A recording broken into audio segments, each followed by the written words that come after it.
Hello and welcome very early on a Sunday morning to a new episode of Velocity Kinetics. It's very early because I can't sleep again. But anyway, what I want to talk about today is a little bit about disability and motorsport. The reason why I want to talk about this is because Williams have signed Robert Kubica as their driver, along with George Russell. There's nothing wrong with George Russell, to the best of my knowledge. But everyone's talking about Robert Kubica. Is he the same driver that he once was? Is he going to be able to get in and out the car fast enough? Is he going to be able to perform for the long periods of time that is needed? And that annoyed me a little bit, to be honest.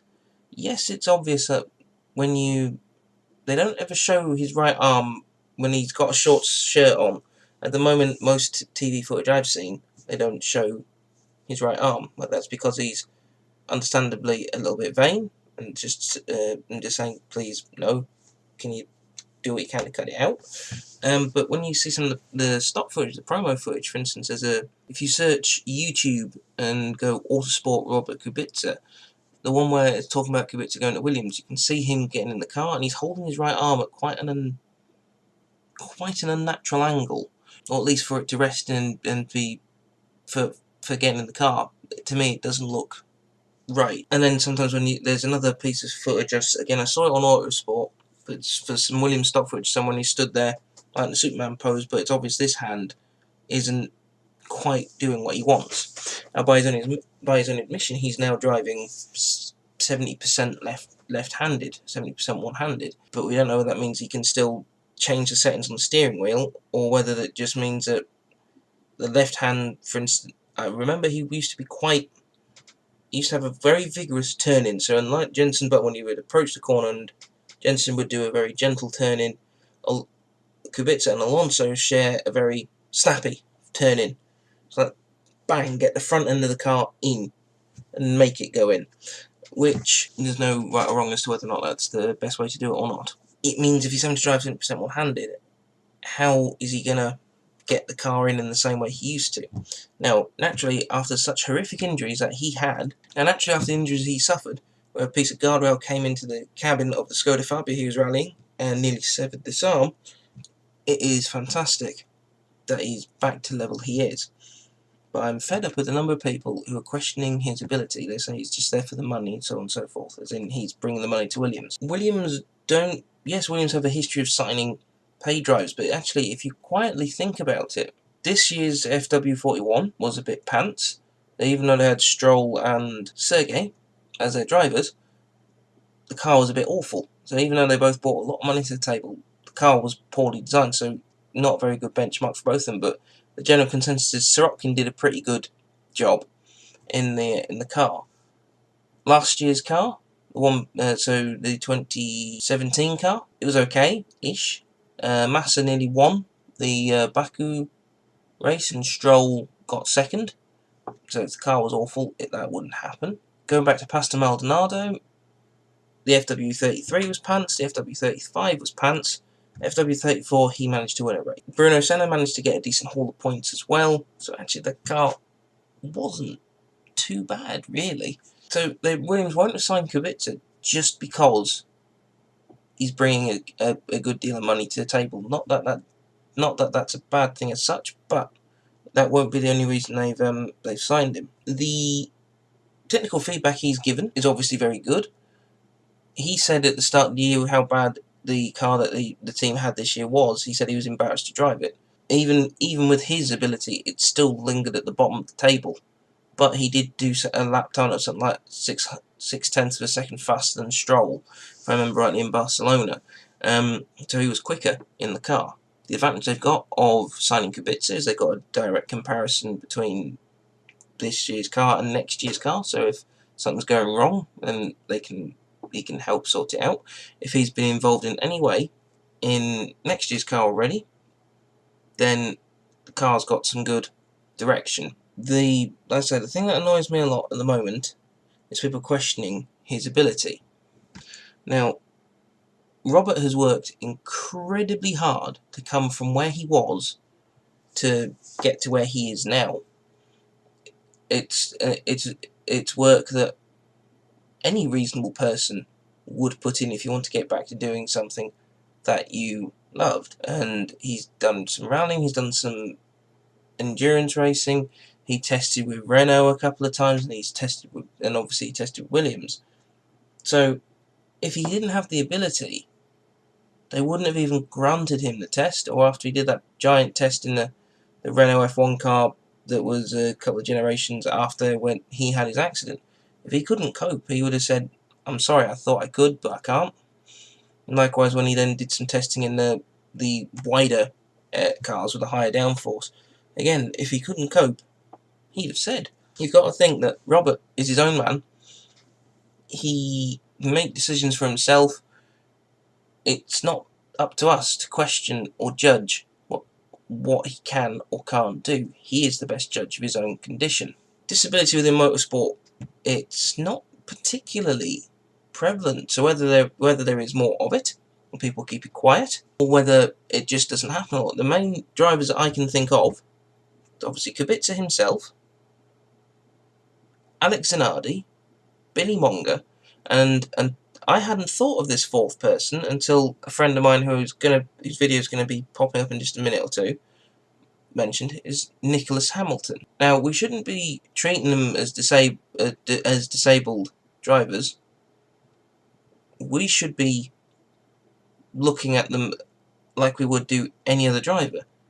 Just because they need a little bit of extra, like for instance, Billy Monger and Alex Zanardi need the hand controls. Just because they need the hand controls for the throttle and the brake doesn't make them any less of a driver.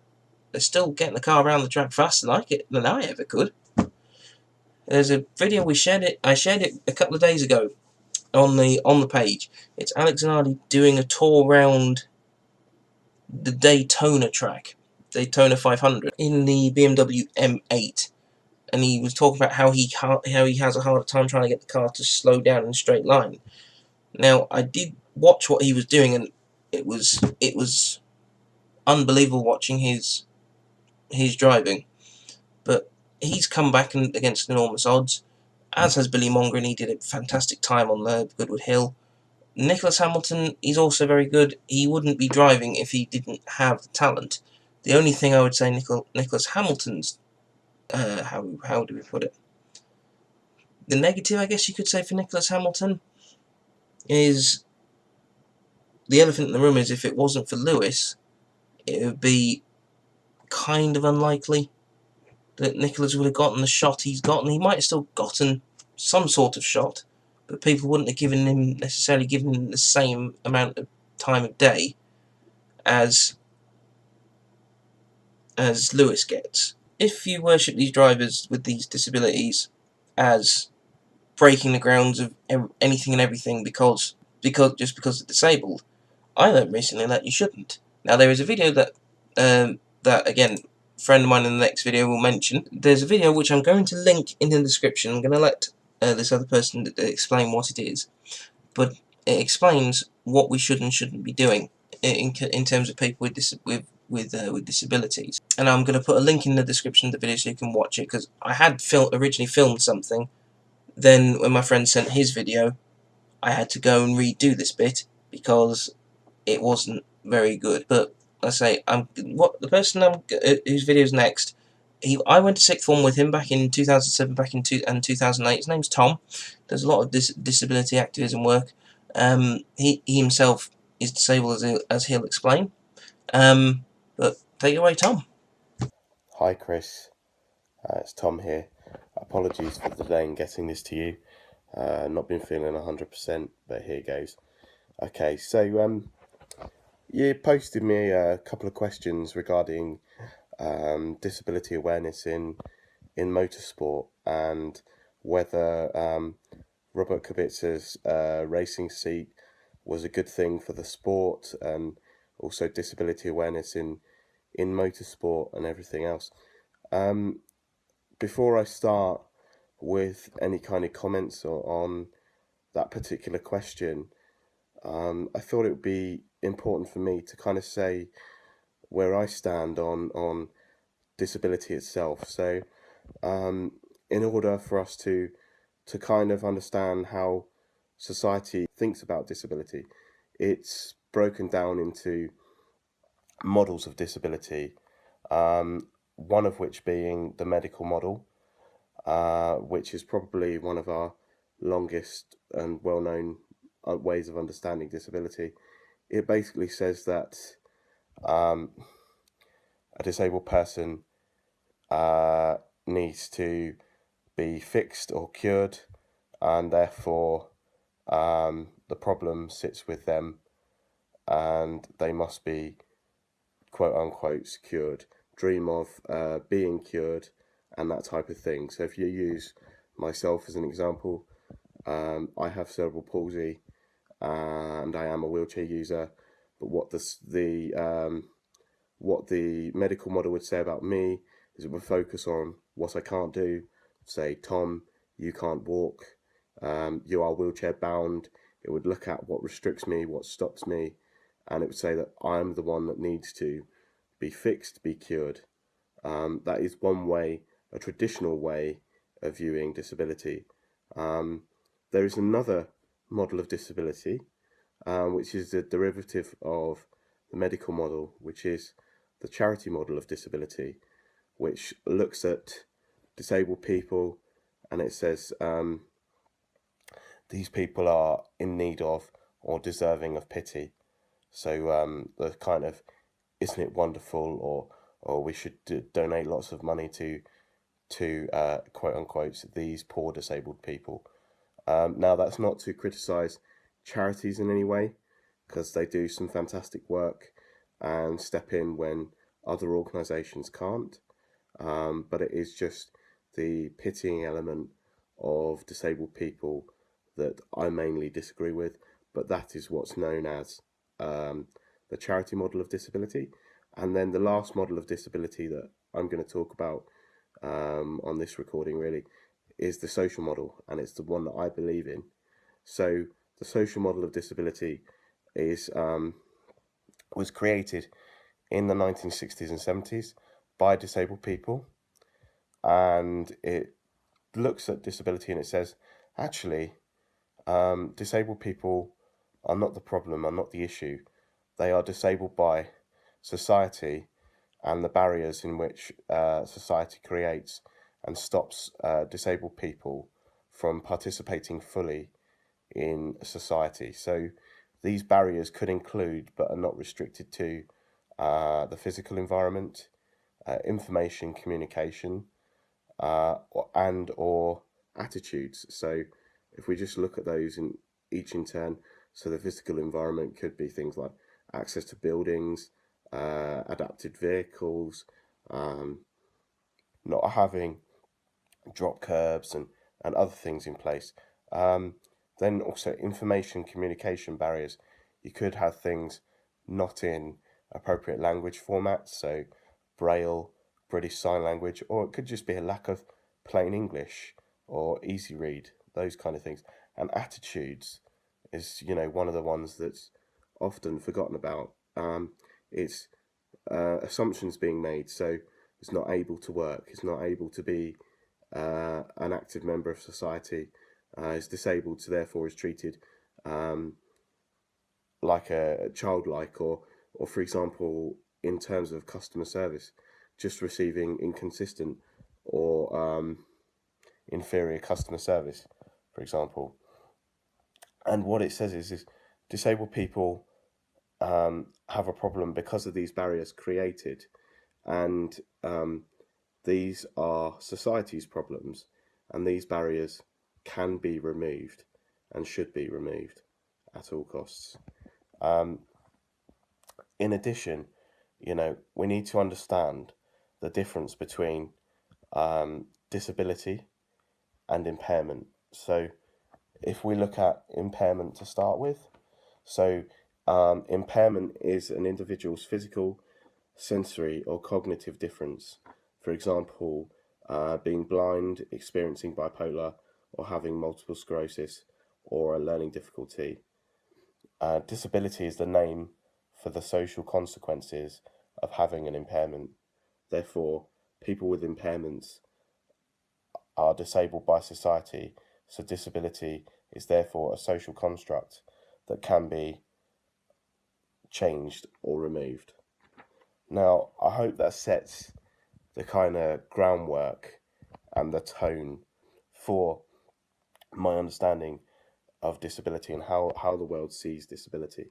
So, to look at your question in more detail, I think in broad terms, it's a very positive thing that we have disabled people having an active role in motorsport and in sport in general.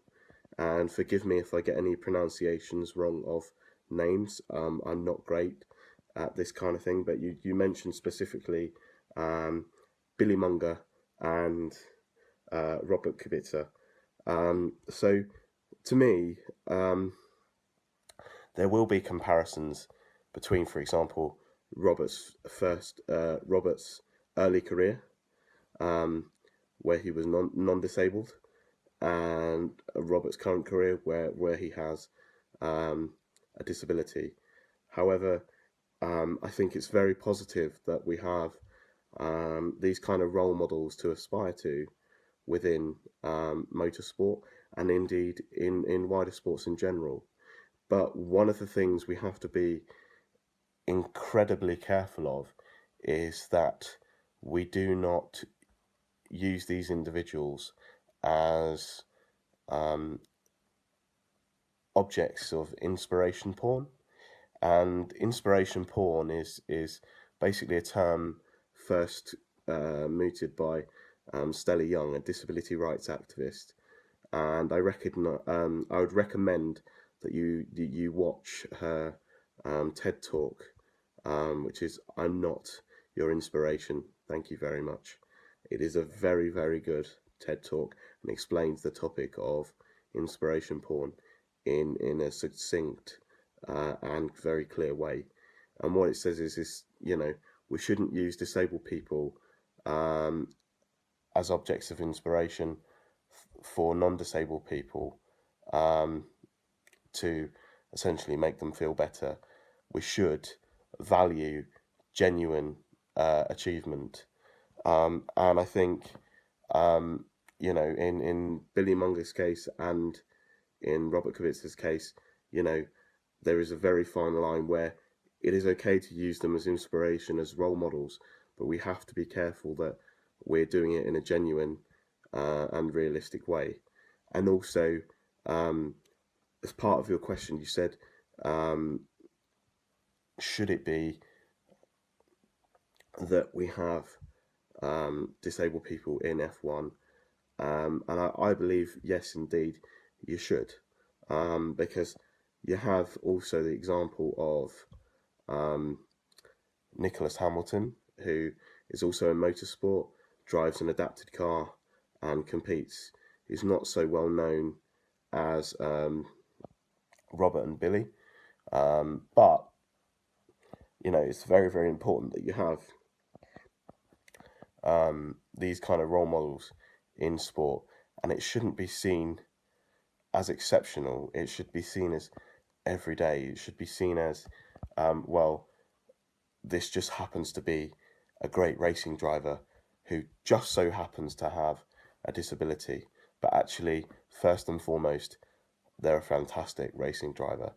And I think that's what we need to keep sight of when we are looking at disabled people in motorsport and in sport more generally, and indeed across all of society, because if we see the more disabled people we see in each sphere of society, the more everyday disability becomes.